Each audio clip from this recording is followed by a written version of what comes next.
मेलाज़्मा एक बहुत common skin condition है। मर्द और औरतें दोनों इससे सफ़र कर रहे होते हैं। मोस्ट ऑफ द टाइम्स जब वो डॉक्टर्स के पास आते हैं तो वो ये कहते हैं कि हमने बहुत से ट्रीटमेंट्स ले लिए हैं लेकिन हमें कोई भी रिजल्ट्स नहीं मिले हैं। सो आज हम बहुत डिटेल में डिस्कस करेंगे कि मेलाज़्मा क्या होता है और किस तरीके से उसको ट्रीट किया जाए तो उसके बेहतरीन रिजल्ट्स मिलते हैं, so that you can make more efficient decisions for yourselves. So let's jump into the video. What exactly is melasma? मेलाज़्मा एक ऐसी कंडीशन होती है जिसमें फेस के डिफरेंट एरियाज़ के ऊपर हाइपर पिगमेंटेशन या डार्क पैचेस आ जाते हैं। मोस्ट ऑफ द टाइम्स ये चीक्स पर होते हैं, नोज़ पर होते हैं, समटाइम्स चिन पर भी होते हैं, फोरहेड पर भी होते हैं एंड कुछ लोगों में ये सारे के सारे फेस पर भी होते हैं। ज़्यादातर ये डिज़ीज़ 20s में स्टार्ट होती है and these patients are young और वो इसकी वजह से बहुत ज़्यादा डिस्ट्रेस्ड होते हैं। इसके दो तरह के कॉजेज़ होते हैं। एक होते हैं इंट्रिंसिक यानी कि बॉडी के अंदर के कॉजेज़ होते हैं और एक होते हैं एक्सट्रिंसिक यानी कि बाहर के एनवायरमेंटल फैक्टर्स होते हैं।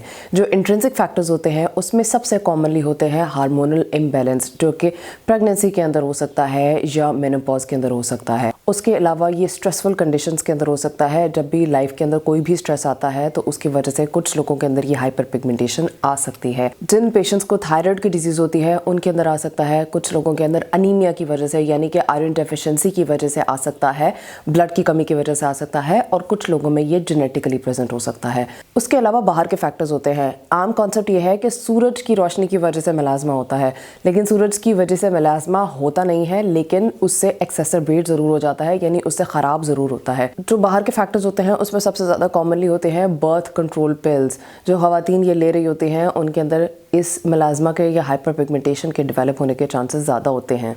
ओवर एक्सफोलिएशन करने से या हार्श फिजिकल स्क्रब्स यूज़ करने से, जैसे कि फेशियल्स में होते हैं एंड बार बार यूज़ करने की वजह से भी कुछ लोगों के अंदर हाइपर पिगमेंटेशन आ सकती है। कुछ कॉस्मेटिक्स होते हैं जिसकी वजह से हो सकता है, कुछ फॉर्मूला क्रीम्स हो सकती हैं जिनकी वजह से मेलाज़्मा डेवलप हो सकता है, और कुछ मेडिकेशंस होते हैं जैसे कि एंटी सीजर मेडिकेशंस कुछ लोग ले रहे होते हैं, उससे भी मेलाज़्मा डेवलप हो सकता है। Chemical burns can be a cause of developing melasma and other than that जिन कंट्रीज़ के अंदर हाई यूवी इंडेक्स होता है या बहुत गर्म कंट्रीज़ होते हैं उनके अंदर भी लोगों में हाइपर पिगमेंटेशन डेवलप होने के चांसेस ज़्यादा होते हैं। सो खासतौर पर हमारी पॉपुलेशन या ब्राउन लोगों के अंदर मेलाज़्मा क्यों ज़्यादा होता है? जो स्किन का कलर है वो मेलानोसाइट्स की वजह से होता है। मेलानोसाइट्स ऐसे सेल्स होते हैं जो कि स्किन को पिगमेंट प्रोवाइड करते हैं। तो हम ब्राउन लोगों के अंदर मेलानोसाइट्स का साइज़ बड़ा होता है। सो अगर कोई भी ट्रॉमा होता है तो मेलानिन ज़्यादा बनने लग जाती है। लेकिन मेलाज़्मा में एक स्पेसिफिक एरिया के अंदर हाइपर पिगमेंटेशन आने लग जाती है, यानी कि मेलानिन नीचे की लेयर्स से निकल के फेस की ऊपर आने लग जाता है और कुछ कुछ एरियाज़ में आता है, सारे फेस में नहीं आता है। एक दफ़ा जब मेलाज़्मा हो जाता है तो उसको ट्रीट करना बहुत मुश्किल होता है। अब जैसे मैंने पहले बताया है कि सूरज की वजह से मेलाज़्मा होता नहीं है, लेकिन ये एक सिंगल फैक्टर है जो कि मेलाज़्मा को सबसे ज़्यादा ख़राब करता है। सो अगर आप इसका कोई ट्रीटमेंट करना चाह रहे हैं और आप महंगे से महंगा ट्रीटमेंट करा रहे हैं, लेकिन अगर आप सन प्रोटेक्शन नहीं ले रहे हैं तो आप कोई भी ट्रीटमेंट ना कराएं, क्योंकि आपको किसी ट्रीटमेंट का कोई फ़ायदा नहीं होगा।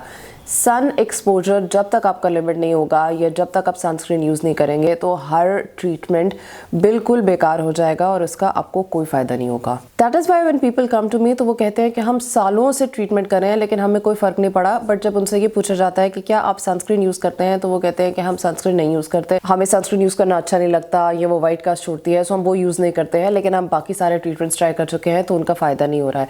तो सनस्क्रीन के बगैर किसी भी ट्रीटमेंट को कोई फ़ायदा नहीं होगा। तो अगर आप अपने जहन में ये पॉइंट बिठा लें कि आपने सनस्क्रीन मस्ट यूज़ करनी है, आप ये समझ लें कि आपके ऊपर फ़र्ज़ हो जाती है सनस्क्रीन, तो हम अगले स्टेप पर जा सकते हैं, वरना हम इससे अगले स्टेप ऑफ ट्रीटमेंट पे नहीं जा सकते। So how do we treat melasma? एक गुड न्यूज़ ये है कि मेलाज़्मा को आप मेडिकेशंस के साथ ट्रीट कर सकते हैं या क्रीम्स के साथ ट्रीट कर सकते हैं।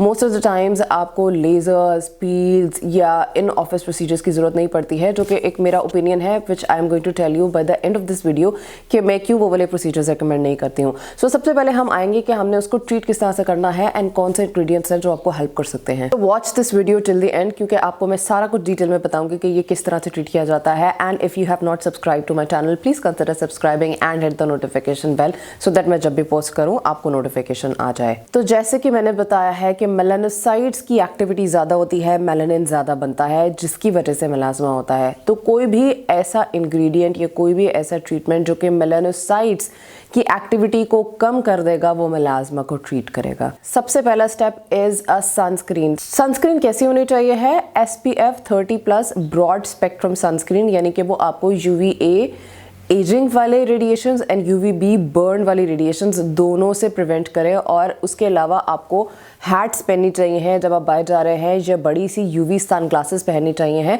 सो दैट आपको सूरज हिट ना करें। And you can also wear a face mask. उसके अलावा आप अवॉइड ये करें कि आप जब पीक सन आवर्स हैं उसमें अगर आपको नहीं ज़रूरत बाहर जाने की तो आप ना जाएं, you stay indoors. However if you have to go outside तो आप ये वाले सारे मैन्यूवर्स करके जाएं। Second thing is a hydroquinone that is a prescription strength. Hydroquinone बहुत इफेक्टिव स्किन लाइटनिंग इंग्रेडिएंट होता है जो कि एटलीस्ट 4% स्ट्रेंथ में यूज़ किया जाता है। ये बहुत इफेक्टिव होता है।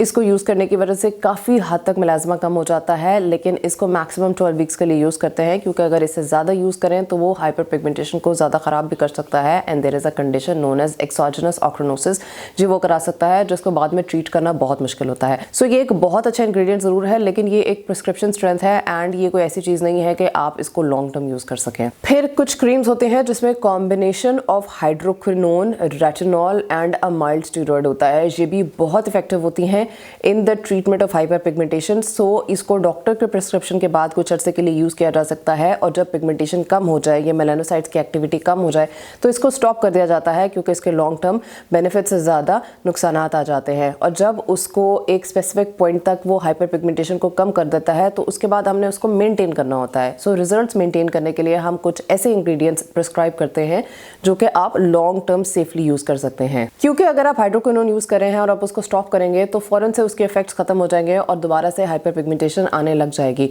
सो व्हाट वी डू इज़ कि वो एक दफ़ा सप्रेस हो गया, उसने अपना काम कर लिया, तो नेक्स्ट थिंग इज़ कि हम ऐसे इंग्रेडिएंट्स आपको रेकमेंड करते हैं या आपको प्रिस्क्राइब करते हैं जिनको आप लॉन्ग टर्म यूज़ करके उस मेलानोसाइट की एक्टिविटी को सप्रेस्ड रख सकते हैं ताकि मेलाज्मा दोबारा से ना आए। सो जो इंग्रेडिएंट्स आप लॉन्ग टर्म यूज़ कर सकते हैं वो है vitamin C, vitamin E, azelaic acid, kojic acid, liquorice extracts, green tea extracts, retinols. इनको अगर आप लॉन्ग टर्म यूज़ करते हैं तो इसके कोई साइड इफेक्ट्स नहीं होते हैं, यानी कि ये दोबारा से पिगमेंटेशन को नहीं ज़्यादा करते हैं।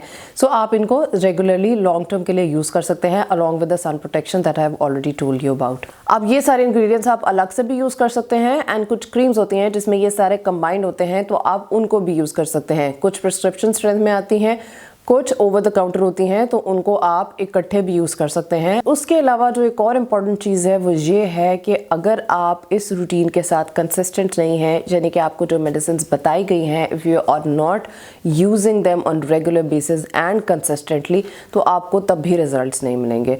अगर आपने इसमें बीच में स्किप किया या बार बार आपने इस रूटीन को चेंज किया या स्टॉप किया तो आपको मेलाज्मा से बिल्कुल भी छुटकारा नहीं मिलेगा and then you will keep complaining आपका मेलाज्मा किसी भी चीज़ से ट्रीट नहीं हो रहा है। So consistency is also very important. अगर आप हाइपर पिगमेंटेशन को घर पे ट्रीट करना चाह रहे हैं तो आई रिकमेंड कि आप आहिस्ता आहिस्ता स्टार्ट करें from the lowest strength ingredients. 2% alpha arbutin plus 8% ascorbic acid by the ordinary. इसके अंदर 2 स्किन लाइटनर्स हैं जो कि आप रेगुलरली यूज़ करना स्टार्ट कर सकते हैं and it can give you some benefits.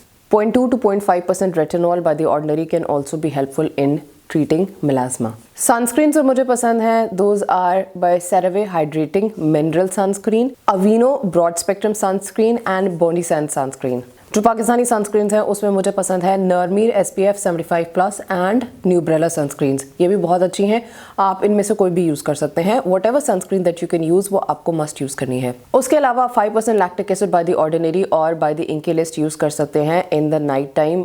अगर आपकी ड्राई स्किन है तो आप हफ्ते में 1 दफ़ा यूज़ कर लें एंड अगर आपकी ऑयली स्किन है तो आप हफ्ते में 2 दफ़ा यूज़ कर सकते हैं। And it is a mild exfoliant जो कि आपकी स्किन के ऊपर से टॉप की लेयर्स को रिमूव कर सकता है एंड मेलाज्मा से आपको थोड़ा बहुत हेल्प आउट कर सकता है। ये रूटीन आप 3 महीने के लिए यूज़ कर सकते हैं एंड 3 महीने यूज़ करने के बाद अगर आपको इससे इंप्रूवमेंट मिले तो आप इसको कंटिन्यू कर सकते हैं। हाउएवर अगर आपको इंप्रूवमेंट नहीं मिलती है, ये मेलाज्मा बहुत ज़्यादा है, तो फिर आप डॉक्टर के पास जाएं और उनकी प्रिस्क्रिप्शन से मेडिकेशंस यूज़ करें। Last but not the least, मैं लेजर्स या पील्स, माइक्रो नीडलिंग्स एंड PRPs को क्यों रिकमेंड नहीं करती हूँ।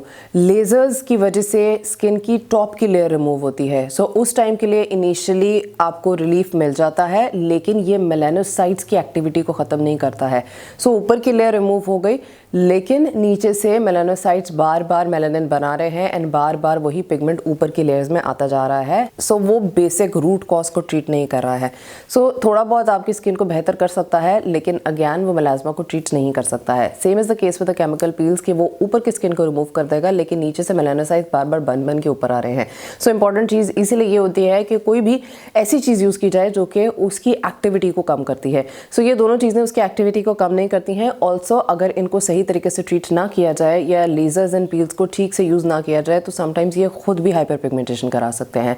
Same is the case with the micro needling कि माइक्रो नीडलिंग कोलेजन इंडक्शन कराती है, ये मेलाज्मा को ट्रीट करने में हेल्प नहीं करती है। And PRP platelet rich plasma ये आपकी स्किन की क्वालिटी को बेहतर करता है, लेकिन ये मेलानोसाइट्स को कम नहीं करता है। सो ये भी आपके मेलाज्मा में आपको बहुत ज़्यादा हेल्प आउट नहीं करने वाला है। एक और ट्रीटमेंट होता है माइक्रोडर्मेब्रेशन। उसका भी सेम मैकेनिज्म होता है कि ऊपर की लेयर को वो रिमूव करता है, नीचे से स्किन फ्रेश लगती है, बट वो मेलानोसाइट्स को ख़त्म नहीं करता है। सो इसके अंदर सबसे इंपॉर्टेंट चीज़ is the creams, the topicals जिनको आप यूज़ करते हैं along with the sunscreen and the consistency. So the take home message of this video is कि सबसे इंपॉर्टेंट चीज़ सनस्क्रीन है and the second important thing is कि आप कंसिस्टेंट हैं, आप उसको रेगुलर यूज़ कर रहे हैं and the third important thing is कि आप इसके ऊपर टॉपिकल्स लगा रहे हैं जो कि मेलानिन को सुप्रेस कर रहे हैं।